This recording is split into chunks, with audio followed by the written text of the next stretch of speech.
Masarap pala pag sobrang peaceful ng buhay mo. Pero magsisimula yan pag natuto ka mawalan ng pake sa mga bagay, sitwasyon, mga tao sa paligid mo na hindi naman nakakatulong sa peace of mind mo.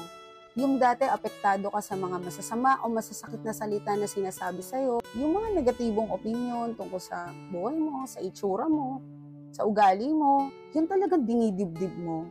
Yung talagang malaking impact sa'yo. Pero na-realize ko, bakit ako magpapa-apekto o bakit ko sisirain yung peace of mind ko sa mga taong wala naman ambag sa buhay ko? Simula na natuto akong mawalan ng pake at i-distansya ko yung sarili ko sa mga taong negatibo, sa mga taong toxic. Kaya simula nun, sabi ko, bakit ko sasayangin yung energy ko, yung oras ko sa mga taong toxic na hindi naman nakakatulong sa pang-araw-araw ko. Kaya ngayon, mas nag-focus ako sa goal ko, sa mga tunay kong kaibigan, sa pamilya ko, at sa mga taong totoong nagmamahal sa akin.